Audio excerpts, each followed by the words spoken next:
I think you believe the official story of the JFK assassination, do you? More or less, yeah. More or less. Yeah. My belief, and this changes over time, I think that Lee Harvey Oswald was in on it. I think he was a part of it, but I think there were multiple people that were in on it. That's what I believe. Do you think there are multiple shooters? Yes. And one of the reasons why I believe that is because of the formation of the single bullet theory. And the single bullet theory was formed because the fact that they had to account for one bullet that hit the underpass, ricocheted off, and put some man in the hospital. And that before that, they did not have an explanation for why all of these bullet holes, all these wounds were in all these different people's bodies. The other reason why I'm inclined to believe there's a conspiracy was the fact that they found that bullet on Connolly's gurney when they brought him into the hospital. It's too convenient, and the bullet itself is fairly pristine. Now, knowing as much as I know about bullets from personal experience with Christian Bale, he got to death's door, man. You ever see that? Oh, yeah. He that was a one. wild So bad. Yeah, it was crazy. He looked even worse than McConaughey did in Dallas Buyers Club. Yeah. But it seems to take his shirt off and it's all spindly like that. Yeah. But he came and played Batman like 6 months later. He got on the sauce. Well, I mean, it was that was after American Psycho, where he was like jacked. Jacked, yeah. But it's just that image of him in The Machinist, like that like with his arms are splayed like a bird. Was so anorexic. Below that, yeah, that one. Like, dude, he looks like he's on death's door. Like, that looks like a person who's been starved in a concentration camp. Look at him. He must have been so proud of himself when he was doing that suck-in thing. He was like, it's very crazy to do. He seems to be okay with it, but like I said, I know McConaughey really got hurt from Dallas Buyers Club. He had a really hard time getting back from that. You see what they did at the Porsche Museum? They glued themselves to the floors, and the Porsche people just shut the lights off and left the place.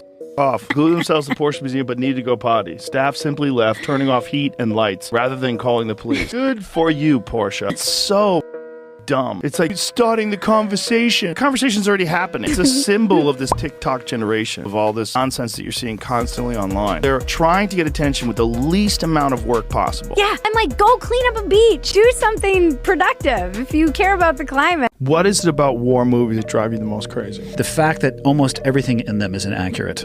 Biggest thing that drives me fucking crazy is when grenades create a fireball. It happens in like every movie. They throw a grenade and a 55-gallon drum of gasoline explodes. Right. And people go flying backwards and cars flip over. If you throw a grenade, it goes pop and it puts some dust up in the air. And if you're waiting for the fireball, you're going to be there for the rest of your natural life. And they're not that effective. They're fun, don't get me wrong, but they're not that effective. Do you know the story of the Amazon rainforest? The Amazon rainforest used to be thriving with cities. And they found that out very recently because of something called LiDAR. And LiDAR is this thing where they fly over the jungle and they see irrigation, they see grids that matched out cities. They think the Europeans came through and killed everybody with smallpox. And then the jungle just took over itself. You want to really freak out? That's a man-made rainforest. Most of what the Amazon is from early agriculture that just got out of control after the people were dead. I was absolutely convinced that I was going to be a loser because I couldn't concentrate in school. I didn't care.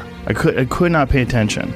I was just, and I guarantee that if I had different parents and maybe if it was a different time in history, I would have gotten on some sort of ADHD medication. They would have said, this kid's fucked.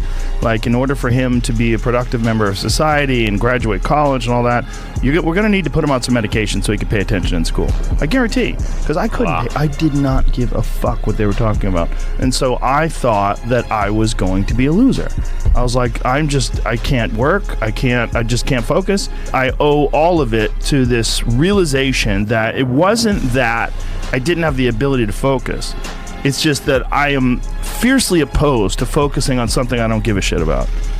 But when it's something I do give a shit about, I am fucking all in and I become obsessed. Did you see that video of this guy absolutely destroying this ninja obstacle course? Like, check this out.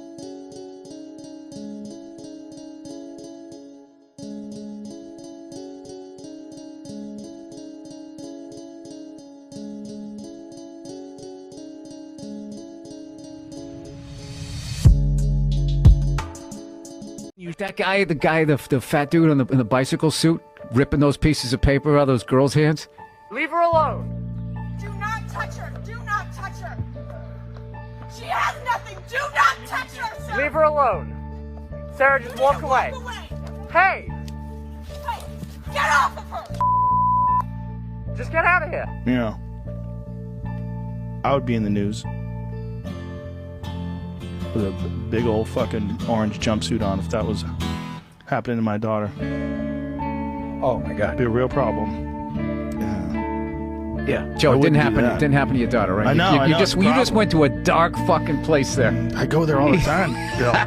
It's a real problem with me. I know. I do too. I go there all the time. Out of everybody that I've trained with, I've never felt someone denser. I used to kick this guy in like in the leg or the form, and everybody that he's fought always has says it. You know, and you saw his performance with Izzy. I think he hit Izzy in the first round. Izzy kept like touching it because he truly is the most dense guy I've ever worked out with. That's what Luke Rockhold said. He was like he was made out of metal. It's not a lie, bro, and it's crazy because he didn't lift weights, push-ups, pull-ups, those jumping, but he'd be very disciplined with it. You know, like no matter what he did, boom, every day he had like his little setup of doing things to keep himself in shape.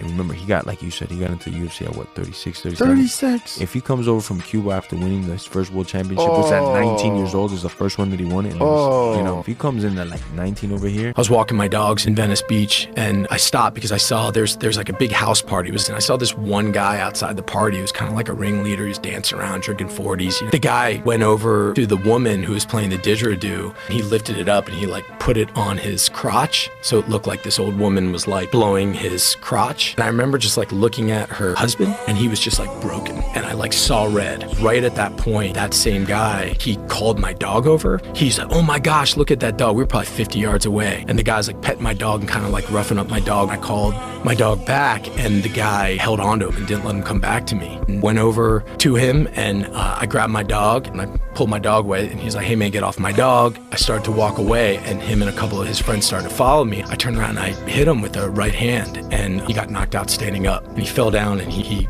cracked his head on the pavement. Do you know if you cut and place 10 stones a day, it would take you 664 years to make the pyramid? There's 2,300,000 stones in the Great Pyramid. There's some real problems with the actual physical limitations of the size of these obelisks, where they're cutting them in the mountains and they have to move them hundreds of miles.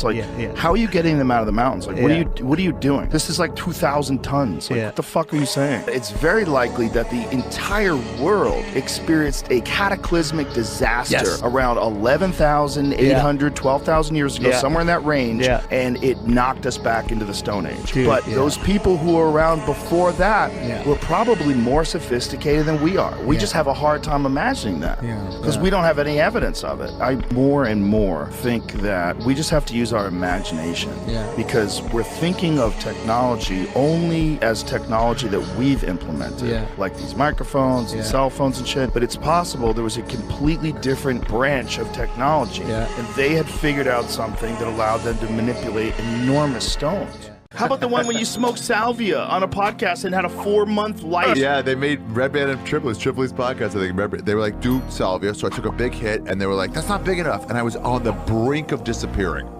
And then I took a way bigger hit and I was just gone. Completely gone. I was living under the sea for, I think, around 6 months. What? Yeah. I made friends. I had a girlfriend or wife. I'm not sure.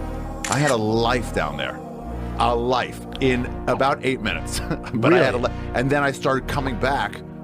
And then they're all like, hey, so you fine? You ready to talk? And it was like, no. And then I couldn't breathe the air. Somebody gave me some water.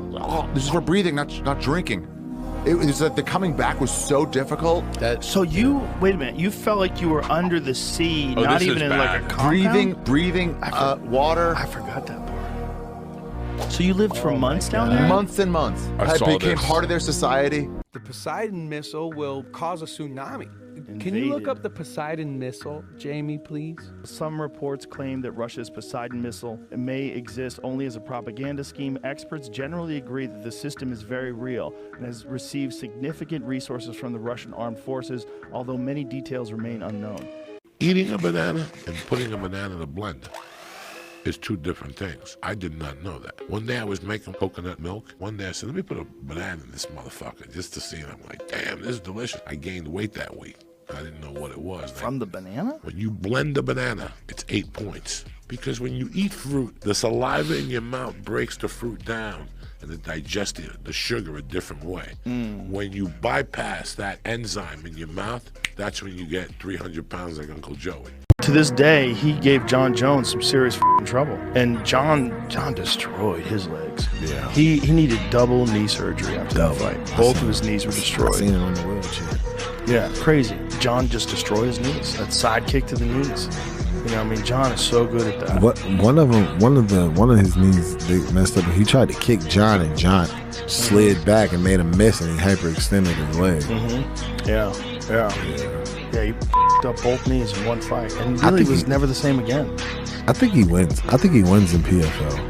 You think so? What was that video game where the guy got in trouble because he made a video of him torturing some women's rights? Red Dead 2. Yeah. He punched a woman in the face that was protesting for women's rights to vote, and he got in trouble because he posted it. It was like a violent thing against women, but it's a thing you can do in the game. Right. Like they made it in the game so you could do that on purpose. And once it became viral, people started going up to her in the game and doing even more terrible things. There's one where a guy ropes her, hog ties her, throws her on the back of the horse, rides her to a swamp, and throws her to an alligator, which then eats her.